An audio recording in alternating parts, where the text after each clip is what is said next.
All this extreme festival action is proudly brought to you by CompCare Medical Scheme, Dunlop Tires, Ferodo, the #1 in brakes, and Investcare.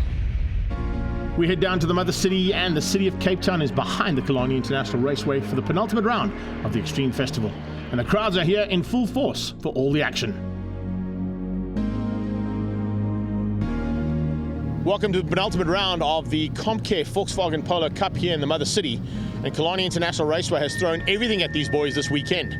We're here on Friday for Super Pole and for qualifying, and it's an all-important qualifying and Super Pole for these drivers. The big Cape Town contingent are at the front end fighting hard, and the only man who could really take it to them at this stage is Killarney. Darby van der Merwe still with an outside chance, but the big factor to take into account is over my shoulder. Look at that cold front coming in over Table Mountain. Is that going to change things up dramatically tomorrow? And what's going to happen this afternoon in Super Pole? Reigning champion talking to the man who could be king at the end of this weekend. Charles Visser's looking good, but so is Nathan Victor, new man to the series. Well, the plan was to get top 6. You're right there, top 4, even better. Yeah, I was super happy with the lap. Got a little bit of help, but yeah, hopefully I can rectify and do that again in Super Pole now. 6 cars about to go out 3 by 3. They're going to be led out by Giordano Lupini, the man who would love to do everything right to be at the top end of this championship by the time he leaves his home round. And Gio is pushing hard, but so is Darby van der Merwe, so is Tate Bishop, and we've just heard there from Nathan Victor how excited he was to be in the top 4. Flag is out, and how's that for a little bit of a change-up? Here's the lucky draw for race 2, and wow, there's a very happy man in the middle there. Natim Samanga getting pole position. Giordano Lupini was on pole for the first one, and there you see the Dunlop Award being handed to him, the 2,500 Rand for the pole position. Super Pole is important here. Your teammate not quite on song though, something wrong with the gearbox, so it means you're going to have to fly the flag high at the front. Yeah, no, unfortunately he's been struggling today. I think we found it towards the very end of the day what was wrong with his car, which is unfortunate, because I think we would have both been up front. But I know he's going to be strong tomorrow, and I think hopefully he'll meet me up front later on in the day. There's 5 Cape Townians at the front end of this field, all looking to try and take the honours here. Natim Samanga will have to come from a little bit further back in the first heat, but we've already seen he's on pole for the second one. Jean-Jay Marais joins us as well, part and parcel of the Stu Davidson and Sons team, and teammate to Killarney, who also, from KwaZulu-Natal, wants to be at the top of this championship by the end of the day's racing. Let's have a look at that starting grid. Giordano Lupini and Charles Visser on the front row, Besaidnout and Darby van der Merwe on the second row with Tate Bishop and Nathan Victor, then Natim Samanga and championship leader Yuri Swart in 8th. Fenta and Hill, Loosemore and Robertson alongside each other, Marais and Pillay, and Joe Ellerine joins us for the first time as well, alongside Mohamed Karodia. Head to the line now for the first heat start, and this is all important. Giordano Lupini on the front row there for Bullion IT. He'll definitely be looking to try and hang on to that front row and to the front of the field if he can.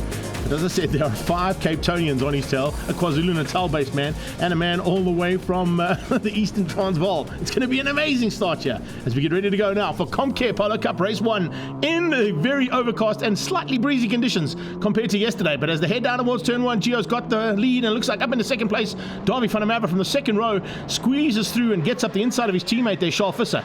Visser's got problems of his own though. Besaidnout's on his inside as they go into Holzhoek for the first time.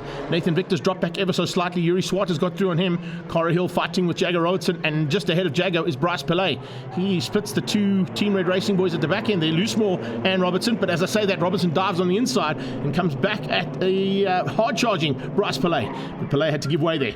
It's Giordano Lupini from Darby van der Merwe as they head towards turn 3 for the first time. As they go through that very tricky right-hander, you can see just how they all concertina up, except for these 2. Something went wrong there with the Summit Racing Machine. Look how far back that car's gone.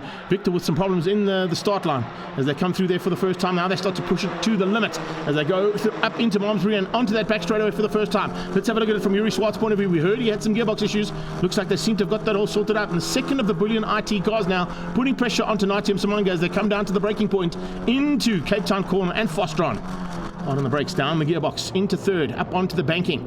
This is a great shot here from Gio's car, looking straight into the eyes of the man who wants to take away this championship lead from his rivals behind him. And he's got both of those rivals way behind him. Clinton Besaidnout tucked in about 5th place at the moment, and behind him is the championship leader, Yuri Swart. So he's made up 2 positions on that first lap.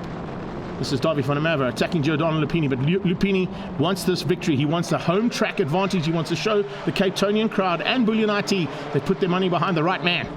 Oh, Oh, that's some wide manoeuvring there from Venter, running ever so slightly wide out of Holzhoek for the first time there. As you can see, just being forced wide by Nathi Msimanga fighting hard there. Nathan Victor back up into it as well, pushing hard to try and squeeze up a little bit higher than what he's been. And you can see the Summit Racing man has just squeezed through there on Venter. Robertson on the inside of his teammate Loosemore. That's Bryce Pillay and Cara Hill having some fun and games with Mo Karodia, and just behind that, Joseph Ellering. So some good starts here from the new drivers, and a change up for second. Visser hits second place and gets ahead of his teammate. Bobby van der Merwe there in the Team Red Racing and Data sponsored car now. Probably going to look to use the Cape Townian to bridge that gap between himself and Gio. Gio is absolutely lightning fast on these first 2 laps, getting away from the field and pulling about 2 seconds or so there ahead of those cars in second, third and fourth place. Fourth place at the moment is Tate Bishop, and he's bringing Besaidnote along for the ride. We're going to have a 4-way battle for second place any second now. They fan out as they come down towards Fastron corner. Late braking from Derby going on the high side of the banking here into Cape Town corner. You can see just how hard that corner is. He tucks back right underneath the bumper there and looks to try and close down on Charles Visser. Maybe use a push to pass here. Remember, he's going to have a 2 less than everybody else. The top 3 in the championship have 2 less push to pass mechanisms to use, getting that additional horsepower where they need it. And he goes defensive to keep out Tate Bishop. Bishop definitely used one there, and Derby had no option other than to go defensive into Holzhoek as they come back down towards turn 1 again. Another lap completed there, and you can see just how hard Tate Bishop is pushing there in the Angry car. Did an amazing event on Thursday with the Angry Racing team, getting some carters onto the circuit there in the 4-strokes. A really, really successful event there for the Polo Cup, and he was part and parcel of it. Yeah, good move there from Besaidnote, diving up the inside of that Angry car and looking to try and squeeze through there for the McDonald's and Stu Davidson and Sons car. Yuri Swart sitting back and waiting for something to go wrong. He's got his championship rival right in his sights there. Clinton Besaidnote, of course, sitting second in the championship at the moment. Yuri in first, but at the moment, these two are down in 5 and 6 on track. That is not where they want to be. Yuri trying to maybe just consolidate after a poor Friday's practice sessions with some gearbox issues. Whoa, top 2 sliding out of Malmesbury. Starting to push those Dunlops way beyond what they're actually capable of doing. And that's exactly what they're crying out for. You could hear them squealing coming out of Malmesbury there. Those Dunlop tyres are really working well at the moment as the rest of the pack come onto that back straightaway. Nice battle there between Cara Hill, Bryce and Mo Karodia.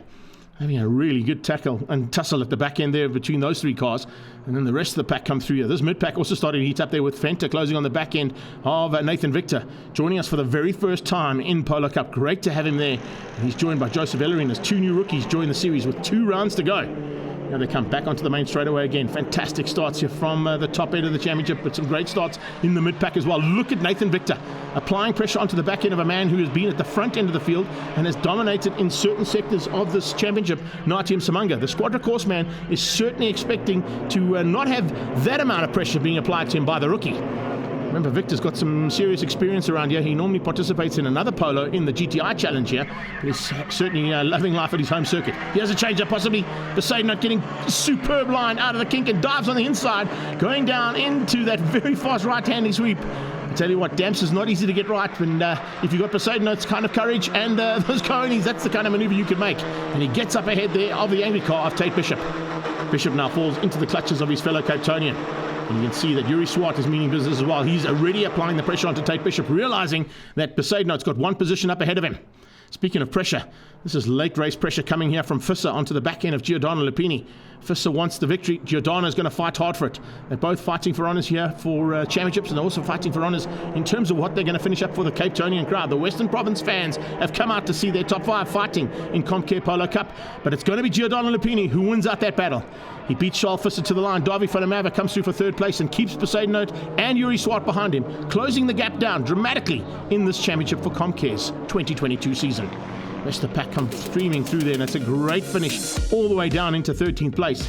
Let's have a look at the top 10 though. Lupini from Visser, van der Merwe and Besaidnote. Bishop was there in 5th, beating out Yuri Swart. Nathan Victor, incredible drive there from the rookie, ahead of Msimanga, Venter and Robertson. Let's catch up now with Gio. Absolutely crazy. I think it's been a dream of mine since I was a little kid. To win at a national level in South Africa is no small feat, so I'm extremely happy with that. I think got a good start and I just kept it consistent from there, and then I got the job done.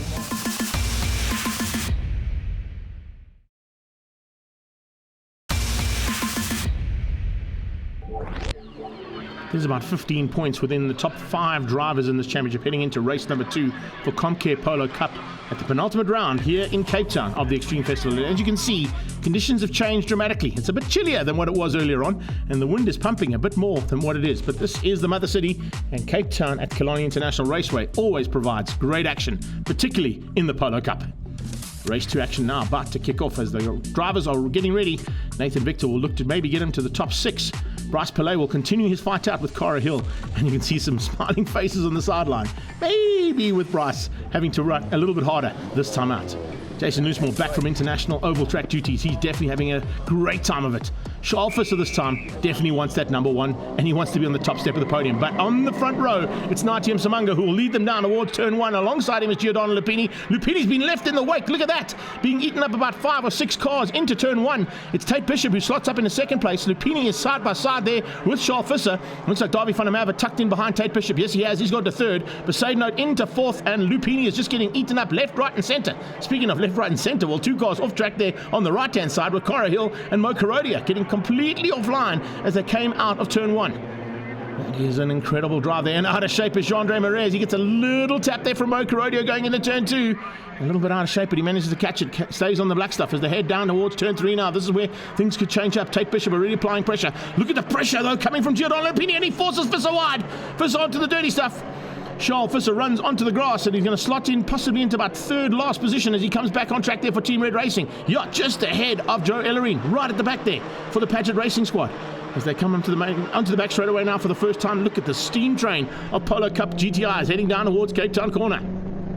This is Visser's point of view. You can see he's not a happy camper. Being forced wide out of damps and onto the grass, he had to wait until all the field came through bar 1, and then he slotted up into that 2nd last position. He's got a lot of work to do now to try and catch the front end of this field. Being led out at the moment by Natia Msimanga. There's a push to pass. Definitely being used there by Darby van der Merwe. Going to try and use the slipstream effect there on Tate Bishop as they go across the line. Besaidnout's got the Bullion IT boys right behind him there, and it's side-by-side action from Giordano Lupini, race 1 winner, and his teammate Yuri Swart. Championship leader still, but only just. Late braking from Nati. Massive pressure coming from Tate Bishop. In fact, that's a little tag on the back. Yeah, Bishop out of shape. Natia Msimanga out of shape. There goes Darby van der Merwe squeezing through on the inside. Brilliant stuff from him. Absolutely perfect position to be in as the 2 cars got out of shape. Darby hits the front. So a bit of a change up there between those top 3 because Jakobs Besaidnout as well trying to get back up into the top 3. Let's have a look at Charles Visser's point of view. The last time they went through dams, here he is on the outside. He's trying to get on the inside there, and there's a little tag from Gio, I think it was. Yeah, there he goes through. He catches the car onto the grass and manages to stay literally in a straight line, which is a good thing because that could have ended up in a huge one. That inside wall is definitely not where you want to be putting a Polo Cup. Here we go into Fastron corner. Giordano Lupini and Yuri Swart squeezing Besaidnout out and high and wide. Coming along for the ride. Looks like it's Jagger Robertson. Jagger Robertson is side by side. Look at this side by side action. Original race leader here from race 2. Natia Msimanga now down into about 5th place as he goes alongside Giordano Lupini, race 1 winner. And here comes Besaidnout. Wow, what push to pass mechanism from Besaidnout. He's going to try and thread the needle between these 2 cars under braking. Can he do that? 3 by 3 they go into holes. Oh man, somebody had to give way. Yes, it had to be Giordano Lupini. Somebody on the outside or anywhere on those 3 cars had to give way at some point. And Giordano Lupini, well, there you go. Maybe a little bit of a retribution there. Not from the man who got taken out originally, but on similar colours there, red and yellow. It came from Besaidnout's point of view. He's now got Victor on his tail. He's got Yuri Swart ahead of him. That is championship leader and 2nd place. And if Darby van der Merwe stays where he is right now, he could be taking the lead of this championship. Yuri Swart will be well aware of that, and so will Besaidnout. That's why they're fighting so hard to get up through the field as high up as possible and get through possibly there on Natia Msimanga. They come out of damps. Short straight away up towards the double right hand at Malmesbury. Let's have a look at it once again. This is Yuri Swart's point of view as the 3 of them go into turn 1.